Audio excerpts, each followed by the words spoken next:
Bom, eu corto em partes para não ficar muito pesado nem cansativo para as pessoas que queiram ver e ouvir. Mas óbvio, algum dia eu posso fazer algo de mais de 1 hora num vídeo só. Então, se você tem preguiça, é melhor nem assistir. Então, é, o pastor aí está defendendo o dízimo, que ele diz que está no Novo Testamento, mas eu ouvi que ainda ele não saiu do Velho Testamento. Eu estou falando na linguagem deles. Então vamos seguindo aí. Jesus sabe, quem tenta dar um desperto com César, vai tentar dar um desperto com Deus. Entendi, vamos resolver isso, vamos passar régua. Mas de vez em quando você tem uma pessoa que acredita em uma mente ilustre e brilhante e diz: Jesus estava falando só para os judeus. Eu digo: com quem você queria que ele tivesse falado? Ele nunca saiu de Israel? Ué, ele podia ter falado com qualquer um. Se ele falou com judeus e a prática que eles faziam vale para o dia de hoje, então você tem que fazer todos os preceitos da lei mosaica. É óbvio que ele tinha que falar, não estou falando que não deveria ter falado com os judeus, porque era da época mesmo. Ele também era subjugado a isso. Mas ele veio para trazer algo novo, uma nova aliança, as boas novas, porque já era tempo. Então, quando alguém quer, ele sempre quer falar desdenhando da pessoa. Mas é óbvio, ele falou com a pessoa que tinha na época, ué. Mas você percebe que hoje, ele falando para os judeus da época, não é necessário hoje em dia. Os judeus praticavam o quê? Senão a lei de Moisés, que a lei foi dada a Israel.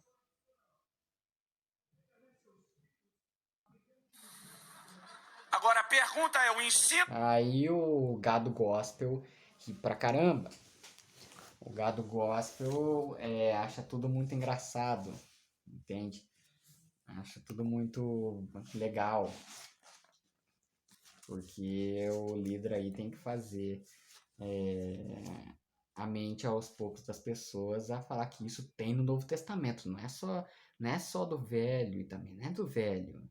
Vamos ver o que ele vai falar. dele se limitava só aos judeus que praticavam a lei? Não. Jesus não veio criar uma espécie, os evangelhos não são uma espécie de Deuteronômio, repetição da lei. Ele não veio falar da lei para quem já praticava a lei. O tempo todo você vai ver Jesus dizendo: ouviste o que foi dito aos antigos, lei de Moisés. Eu, porém, vos digo, um novo mandamento vos dou. O livro de Hebreus diz que a O livro de Hebreus. Então o senhor cita do livro de Hebreus o que eu disse no segmento anterior, na parte anterior, que o testamento só tem validade na morte do testador. Ou o senhor pulou essa parte? Não tem a manipulação da Bíblia, o versículo na Bíblia do senhor? Então vamos ser sinceros, né? O senhor é conveniente aquilo que o senhor quer passar.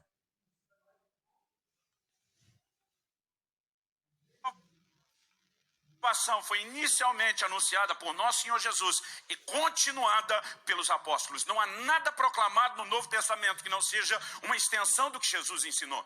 E Jesus disse: vocês vão, façam discípulos das nações, gentios, não judeus, e ensine eles a guardar o que eu tenho mandado a vocês.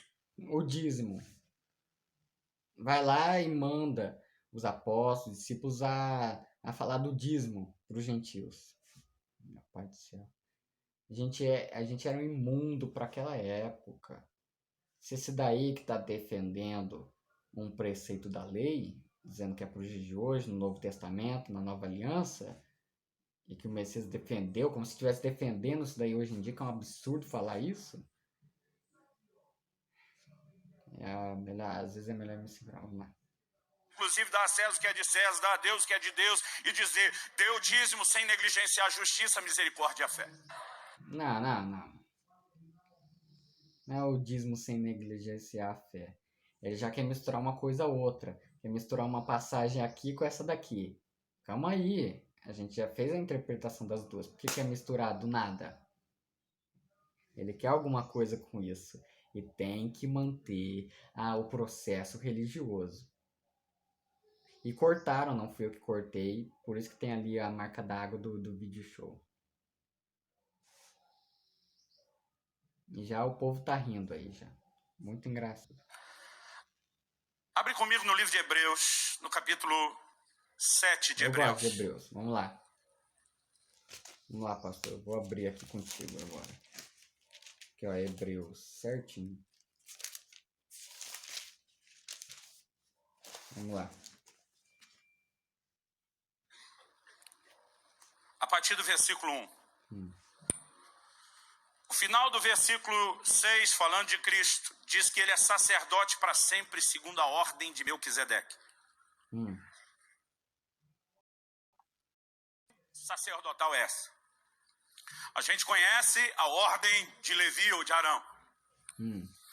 A partir do versículo 1, ele começa a falar do Melquisedeque. Porque esse Melquisedeque, rei de Salém, Hebreus 7:1, sacerdote do Deus Altíssimo, que saiu ao encontro de Abraão, quando voltava da matança dos reis e o abençoou, para o qual também Abraão separou o dízimo de tudo.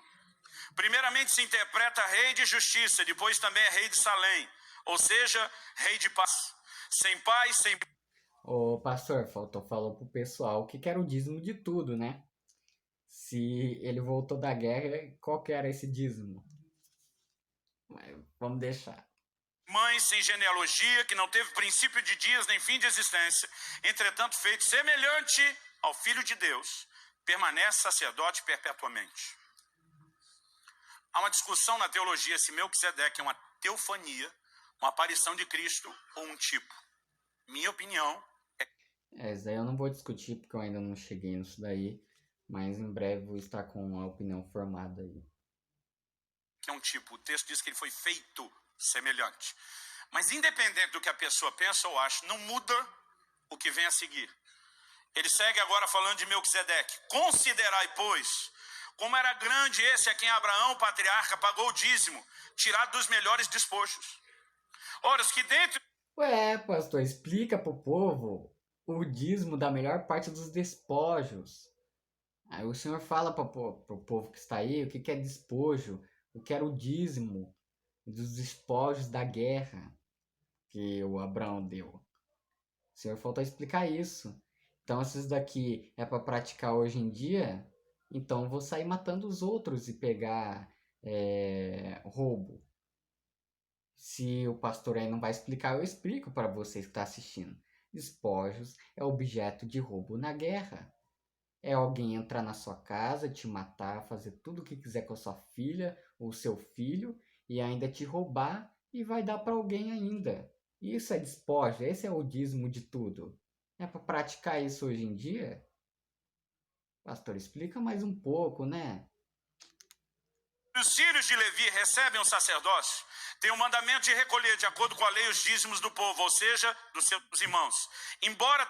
Do povo da tribo, né, que estava dentro aí, na região aí da tribo de Levi. Que, por isso que é Levíticos, que é os preceitos da lei, que é o dízimo que não precisa praticar hoje em dia. Mas esse pastor, como qualquer um outro, tem que contar uma história, eu esqueci o ditado popular, mas para tentar resguardar o processo religioso. Tenham esses descendidos de Abraão.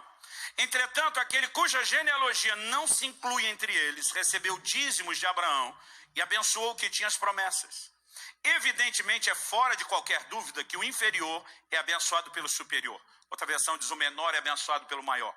Aliás, aqui são homens mortais os que recebem dízimos. Porém, ali, aquele de quem se testifica que vive. Para você entender essa declaração, a gente tem que entender o texto que ele está falando. Gênesis 14. Há uma guerra de 4 reis contra 5 reis. Os 5 não conseguiram resistir os 4. Entre os 5 estava o rei de Sodoma. Quando perderam a batalha, todo o despojo de guerra foi tomado. E junto com ele, a Bíblia diz que Ló, sobrinho de Abraão, e os seus bens, junto com tudo que era de Sodoma, foi levado. A notícia chega em Abraão. Quando a notícia chega em Abraão e diz, olha, teu sobrinho foi levado escravo. Se fosse por causa de uma dívida, a forma de Abraão resgatá-lo seria o pagamento da dívida. Como ele foi tomado pela espada, Abraão decide resgatá-lo pela espada. Agora olha o absurdo. 5 reis com seus exércitos Não existiram 4 reis com seus exércitos. Quando a notícia chega para Abraão, Abraão diz, vamos resolver a treta. A Bíblia diz que ele pega 318 homens, nascidos e treinados em casa. Mas isso não é um exército, é malemão batalhão. E eu imagino ele falando para os caras, vamos cair para cima dos reis? Irmão, você consegue imaginar o nível de insanidade e loucura que é isso? Nós vamos sozinhos? Abraão diz, não, estou chamando os vizinhos ali também em cima. Não. É o Shaddai, o Todo-Poderoso, se essa vai com a gente. Abraão diz, claro que vai. Isso na minha imaginação, santificado pelo Espírito Santo, esse diálogo. Eu imagino os caras falando para ele, estamos dentro. Irmão, eles vão para uma guerra, é impossível. E a Bíblia diz que Abraão venceu os 4 reis. E quando ele vence, ele toma o despojo não dos 4. Porque os 4 já tinham pego o despojo dos 5. Então ele agora volta com o despojo. Não é pego, roubado. Ele não quer falar o real sentido da palavra pro povo falar assim, tá querendo defender hoje em dia, então eu tenho que roubar do meu próximo? Ele não quer falar pegou, não é pegou não, matou, roubou. E esse é o despojo, é objeto de roubo. Então fala certo, ô pastor. Tá contando a história aí e esquece de falar essas palavras tão chaves na hora. É meio estranho, né? E você viu, quando é pra guerra eles dão uma exaltada. Mas quando é o Messias falando, ou diminui, ou tentam dizer que é outra coisa. Você vê, né? De 9 reis com seus exércitos. Ele já era rico quando foi. Mas ele volta o Bill Gates. Não, acho que agora é o mexicano de novo. Eu nunca sei quem é o mais rico do mundo. Uma mudança de lugar rápido. Ele volta o cara, irmão. Quando ele está voltando com aquilo tudo, o rei de Sodoma vem ao encontro dele. E diz, cara, eu sei que é tudo teu, pelas leis de guerra, já estava tudo perdido, mas você não precisa disso tudo. Me dá pelo menos o povo. Você não precisa de gente para comer o patrimônio, fica os bens, é seu por direito.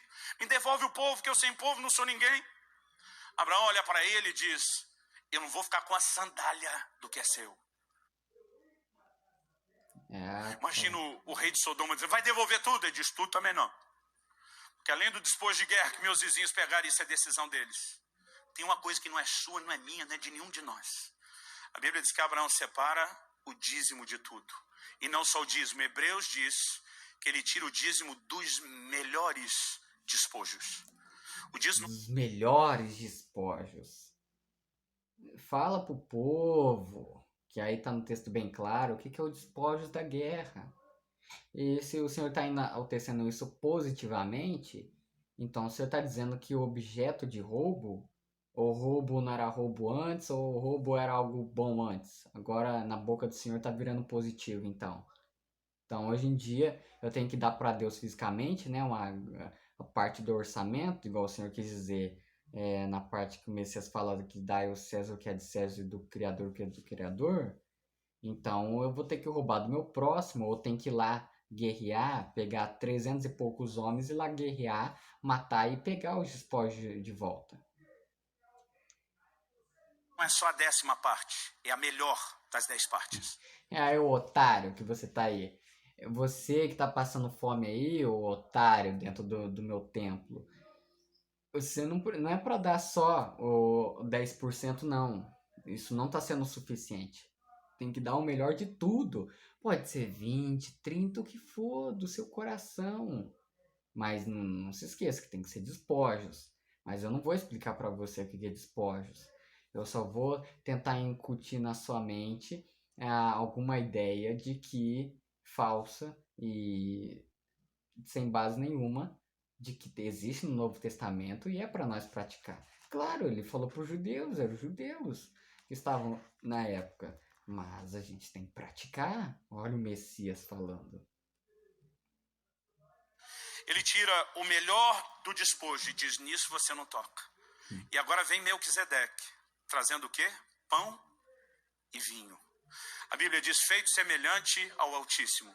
Hebreus capítulo 7, versículo 8, quando diz, aliás, aqui são homens mortais que recebem os dízimos. Ele está falando de quem? Da tribo de Levi.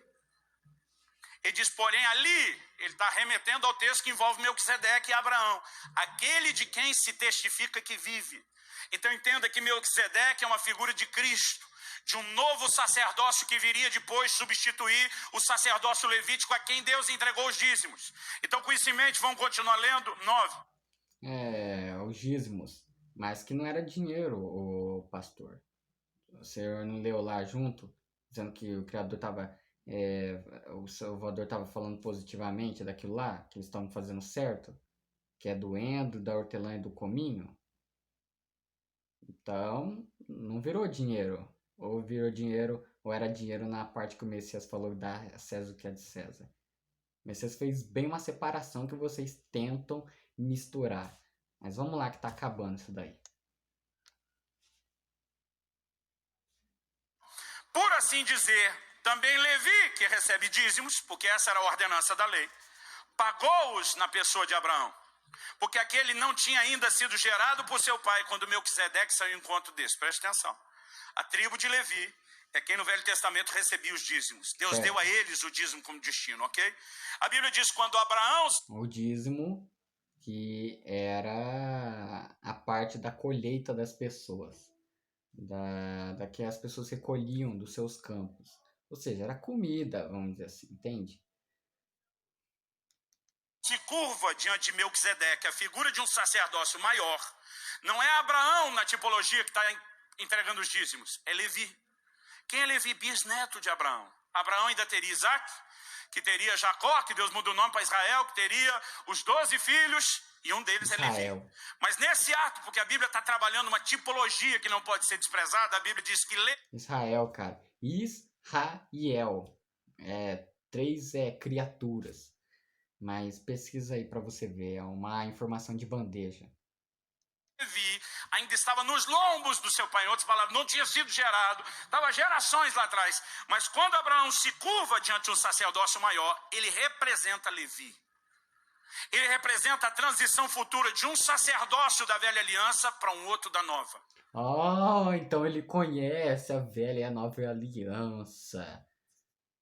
Pô, então o senhor leu então o livro de Hebreus, rapaz. Então fala pro povo aí que tá aí dentro que o que o senhor falou que era do Novo Testamento não é. O que o senhor tá lendo do Novo Testamento que tá se referindo a algo, vamos dizer assim, velho, é agora, Hebreus aí no final. Hebreus aqui. Entende? Então, então o senhor sabe, o senhor conhece, né? É evidente que Jesus está representado em Melquisedeque quando vem trazendo pão e vinho, o elemento de recordação da redenção da nova aliança. Mas é nesse encontro que a velha... Redenção da nova aliança, mas não vem querer justificar que isso é a santa ceia que praticam hoje em dia. Porque isso que está aí é a ceia mitraica. Pesquise para você ver. Ordem sacerdotal se curva e diz: a partir de agora, com a sua chegada, os dízimos não são mais nossos, são teus. Se isso não é a transferência do dízimo de uma aliança para outra, me explica o que é. Porque não vejo alguém falar quanto o dízimo que dê uma explicação decente para uma tipologia tão clara. Irmão, o que eu e você precisamos entender não é pagar dízimo por obrigação. Cortou. Não é por obrigação, claro, né? Hoje em dia eles falam que não é por obrigação, mas é o que é proposto no seu coração e usa um texto, que, se não me engano, o emissário Shaul, que as pessoas chamam de apóstolo Paulo, disse, né, cada um contribua com que é proposto, que é no seu coração. Mas claro que ele estava falando de dar aos pobres, então nunca na mão desse pessoal e na mão de Deus. Porque Deus não precisa de algo físico da tua mão, não precisa que você fique batendo palma, cantando para Ele, não precisa que você caminhe um caminho físico para chegar até Ele. Ele não habita nesses lugares. Estevão, antes de ser apedrejado, falou muitas coisas verdadeiras, mas o que as pessoas ficaram com raiva dele e o mataram. O povo, influenciado mais uma vez pelos líderes religiosos da época, esse pessoal, pastor, padre, bispo, guru e tantas outras religiões que têm vários nomes, mas são líderes religiosos do mesmo jeito, quando Estevão disse: o Criador que habita que criou os céus e a terra não habita em templos feitos por mãos humanas. E isso é o que despertou a ira no pessoal da época e que o apedrejou. Então, cuidado com esse pessoal. Esse pessoal aí, inclusive ele, não ele só, mas o pomar inteiro da onde que ele está enfiado, nesse galho podre que é o sistema religioso, foi o mesmo que matou o Messias. E que não vai pensar nem duas vezes e ir atrás de alguém que fala as mesmas coisas. Então, cuidado com esse pessoal. Não existe dízimo para a gente praticar nos dias de hoje. E essa era uma prática da velha aliança, para a tribo de Levi, de Israel, e nunca foi dinheiro. E ele não explicou. Despojos da guerra é objeto de roubo. É a mesma coisa de que alguém assaltar tua casa e levar aquele objeto e dar para alguém. Eu estou dando o dízimo de tudo, ou seja, os despojos do que eu assaltei, que no caso é guerrear para aquela época. Então, o pastor esqueceu de explicar isso. Eu quero pensar que ele esqueceu mesmo, que ele não leu o livro de Hebreus direito e não viu que o testamento só tem validade com a morte do testador e que ele não esteja enganando o povo, né? Eu quero pensar isso. Bom, não sei quantos minutos eu tenho ainda. Eu vou gravar mais vídeos depois desse. Claro que a maioria das vezes eu não vou soltar uma atrás da outra gravação, vou intercalar com alguma publicação, seja de minha autoria ou não, mas estarei fazendo. Muito obrigado por você que assistiu até aqui.